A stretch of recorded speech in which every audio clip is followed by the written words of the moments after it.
देख रहे हैं आपी वाई न्यूज़ और मैं हूं आपके साथ रिपोर्टर प्रिया यादव। फिलहाल हम मौजूद है आरजेडी के पार्टी ऑफिस में और हमें अभी मिली है रितु मैम जो कि महिला प्रकोष्ठ अध्यक्ष हैं। तो मैम, आरजेडी से आप हैं, अभी बिहार में चुनाव 2025 बिल्कुल आने वाला है और अक्टूबर नवंबर के बीच में, तो आरजेडी की तरफ से जब आप हैं तो आप अभी आरजेडी की क्या स्थिति देख रही हैं बिहार में? भाई, हमने देखा है कि जो सी वोटर्स सर्वे हुआ उसके जो रुझान आए वो माननीय तेजस्वी प्रसाद यादव जी की तरफ आए। इसका मतलब है कि वो महिलाओं में उतने ही लोकप्रिय हैं। अगर ऐसा नहीं होता तो फिर सी वोटर्स के रुझान किसी और के प्रति आने चाहिए थे जो तथाकथित ये बातें बोलते हैं, अपनी डफली अपना राग खुद गाते हैं कि महिलाएं हमारी तरफ हैं, हमने महिलाओं वोटर्स को ये किया। तो भाई, जब आपने महिला वोटर्स को आकर्षित किया तो महिलाओं वोटर का रुझान और आकर्षण तेजस्वी जी की तरफ क्यों है? फिर सी वोटर्स के सर्वे रिपोर्ट तेजस्वी की फेवर में क्यों है?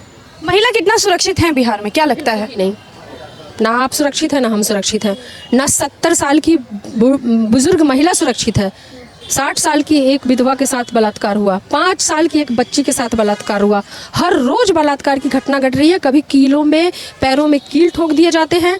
एक अभ्यर्थी जो परीक्षा देने आती है फिजिकल, चक्कर आ जाता है, वो एम्बुलेंस में जाती है तो एम्बुलेंस में जो सरकारी कर्मी है वो उसके साथ रेप करते हैं। एम्बुलेंस का ड्राइवर रेप करता है, उसके साथ जो सहयोगी होगा वो रेप करता है। एम्बुलेंस सुरक्षित नहीं है, यानी बीमार महिला भी सुरक्षित नहीं है।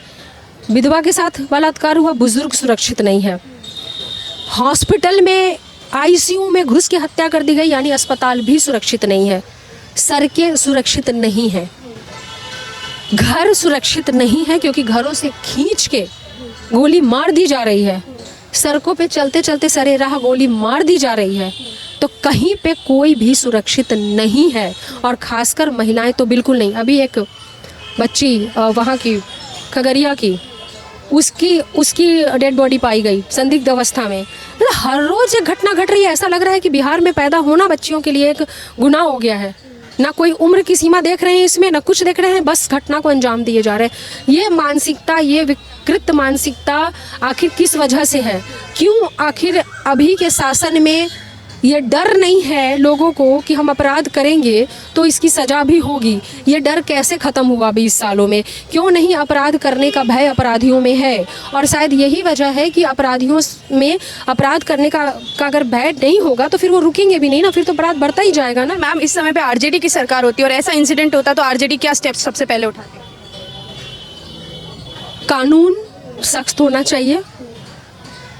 गवर्नमेंट के लिए उसका गवर्नेंस कैसे वर्क कर रहा है, गवर्नेंस कैसा काम कर रहा है, वो बहुत इम्पॉर्टेंट है।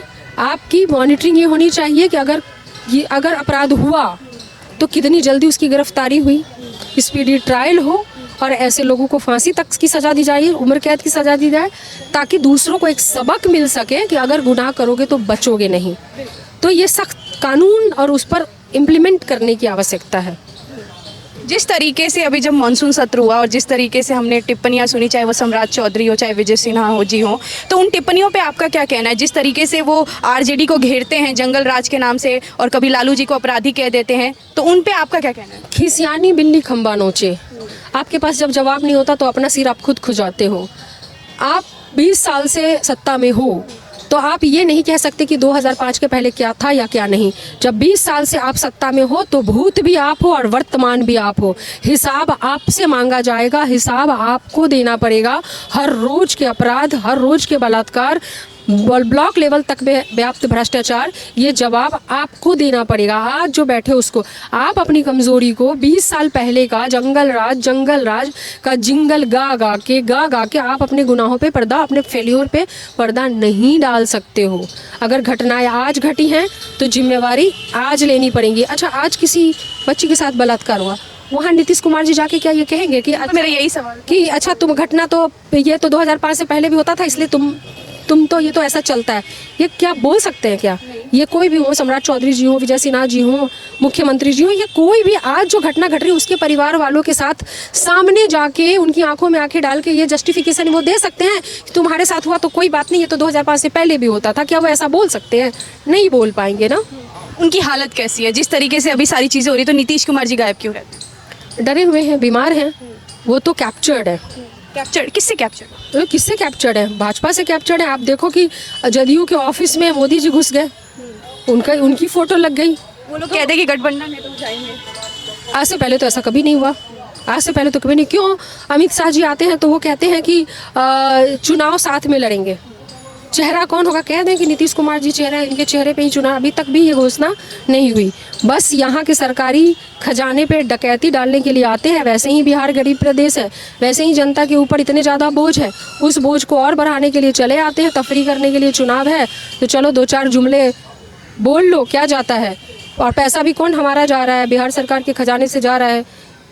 100 करोड़ से इतने करोड़ रुपए एक बार की विजिट में जाते हैं। मोदी जी कुछ तो रहम करिए गरीब जनता पे।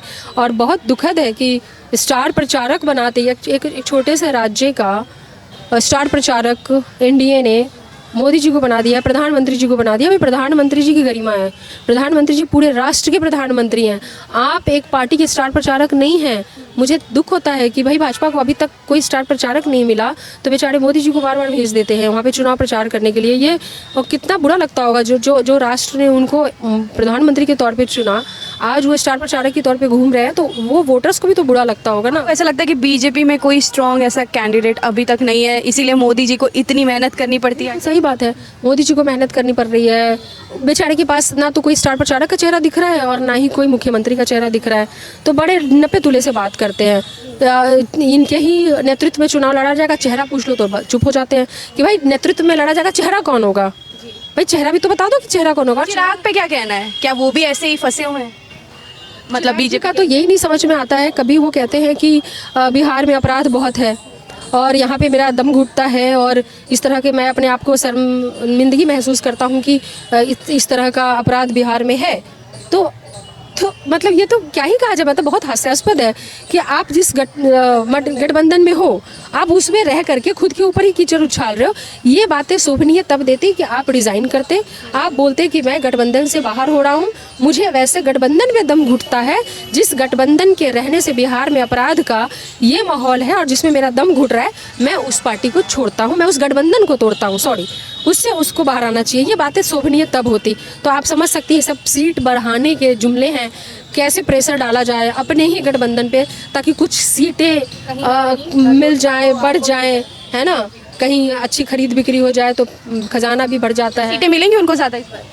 अब प्रयास तो कर ही रहे, कभी ऐसे कभी वैसे, कभी गाली दे करके, कभी जिस गठबंधन में उसी गठबंधन के सरकार को और शासन को, सत्ता को गरियाते हुए गाली तो दे रहे, लेकिन इतनी हिम्मत नहीं रख रहे हैं कि वो आ जाए बाहर उस गठबंधन को तोड़ के, क्योंकि वो आ भी नहीं सकते। उनके लिए अपना सत्ता सर्वोपरि है। अगर नहीं होता तो वो पहले उस गठबंधन को तोड़ते, बाहर आते, फिर ये स्टेटमेंट देते जो आए दिन वो स्टेटमेंट देते फिर रहे हैं। प्रशांत किशोर जी पे आपका क्या कहना है? पहले पॉलिटिकल कंसल्टेंट रहे और अब जिस तरीके से बिहार पे आके वो मुद्दों पे बात कर रहे हैं और जिस तरीके से आरजेडी पे निशाना रह रहा है और तेजस्वी यादव पे निशाना रह रहा है, कहीं ना कहीं हम उनकी रील्स देखते हैं तो उनका कंपैरिजन आजकल तेजस्वी यादव से बहुत ज़्यादा, एक तरफ तेजस्वी जी की फोटोज एंड वीडियोज़ लगाते हैं, एक तरफ अपनी, तो कितना ये पीआर स्टंट उनके काम आने वाला और क्या बिहार से सच में वो जुड़े हुए हैं? उनका मीडिया मैनेजमेंट बहुत स्ट्रांग है। उन्होंने हमेशा यही काम किया है। उन्होंने चेहरा चमकाने का काम किया, अलग अलग लोगों को के लिए उन्होंने स्ट्रैटेजिस्ट का काम किया, तो इसमें वो माहिर तो हैं, इसमें कोई डाउट नहीं है कि वो अपना फेस कैसे चमकाएं। उसमें उनके पास जो चीज़ें हैं, आप कैसे उस व्यक्ति को ब्लेम कर सकते हो जो कभी सत्ता में रहा ही नहीं।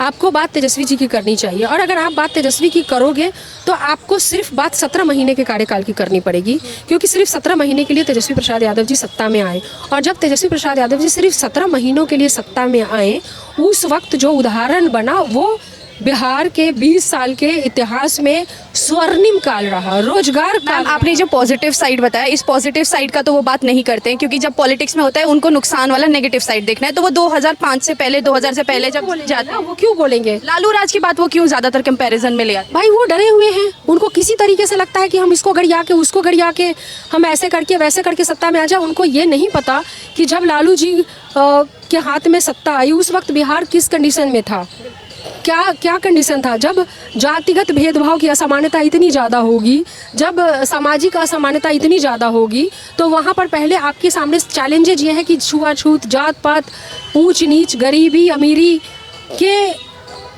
दायरे को पहले उसको पाटना, उसको ख़त्म करना। जब आप किसी नींव को डालते हो तो फाउंडेशन बनाने के लिए गड्ढा करना होता है। फाउंडेशन बनाने तो लालू जी ने किया वो एक समाजवादी सोच को, बराबरी के अधिकार को करने के लिए उन्होंने फाउंडेशन डाला। उस फाउंडेशन के बाद अगर उनको मौका मिलता वो रह जाते तो उस पर वो इमारत भी खड़ी होती जो विकास की इमारत कही जाती। उस टाइम पे रेलवे कारखाने खुले, उस समय बहुत ऐसे कार्य हुए जो कहीं ना कहीं से लालू जी की दूरदर्शिता को दिखाता है।